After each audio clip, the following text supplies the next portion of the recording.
Greg, I want to talk to you about your book, which you've just released, When We Were Young and Foolish, a memoir of my misguided youth with Tony Abbott, Bob Carr, Malcolm Turnbull, Kevin Rudd and other reprobates.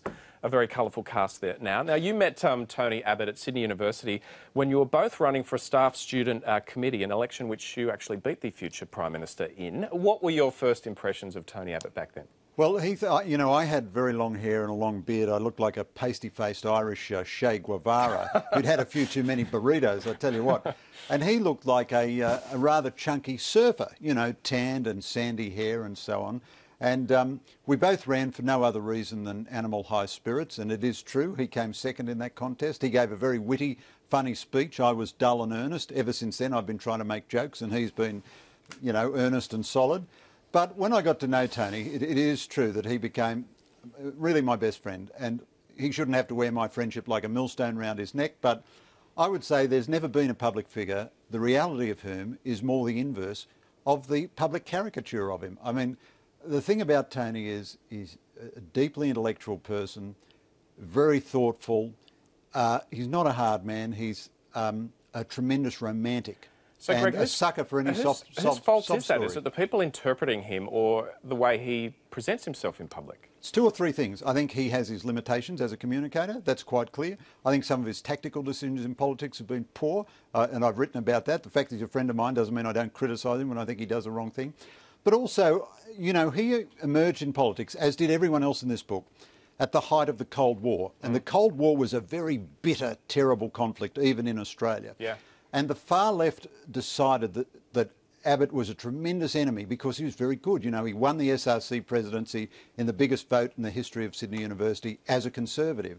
And they have been vilifying and defaming him. Phony lawsuits, ridiculous, ludicrous allegations, all of which have been proven to be untrue, for his whole career, just like they did before with John Howard and with Malcolm Fraser. I want to ask you more about that and what role it played on the politician he is now, because you get the sense from the book that Tony Abbott's politics were grounded in confrontation. He was on the right at the time when the universities were never more left-wing.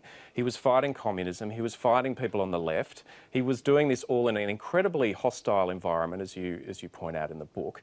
Has he ever left behind the politics of confrontation? Well, Steve, everyone in the book's politics was grounded in confrontation. Bob Carr, Malcolm Turnbull, Kevin Rudd, Michael Danby, Michael Eason. We were all Cold War warriors. Yeah. We were, I was 18 months a trade union official. I went into the union movement to fight the communists in the union movement. And that's why Michael Eason did. And he's a great man of the Labor Party. And Tony wasn't an inherently confrontational person. But when you are fighting extremists and when you are attacked by extremists, it's very easy to look extreme.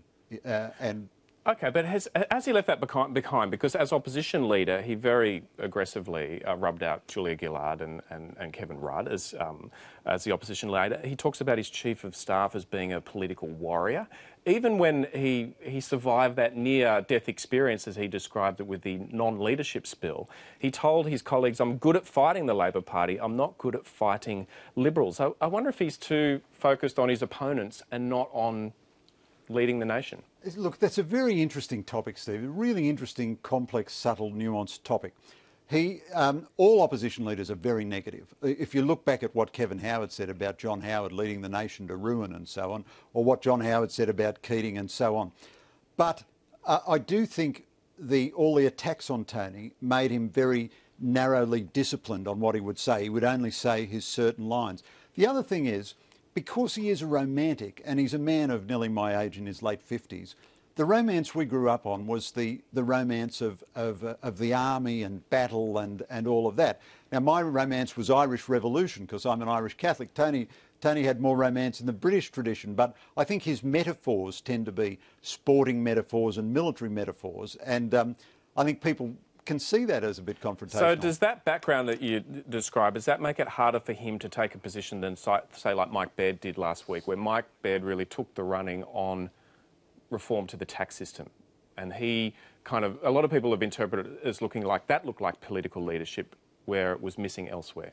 No, look, I think that's a false paradigm, Steve, to be honest. I mean, Tony did introduce a courageous budget last year and tried to get a lot of economic reform, and he got absolutely whacked by everybody. Well, you can't expect a politician to march gaily to suicide, but he's given a lot of leadership on a lot of issues, some that I don't agree with him about. His commitment to constitutional recognition for Aborigines and so on.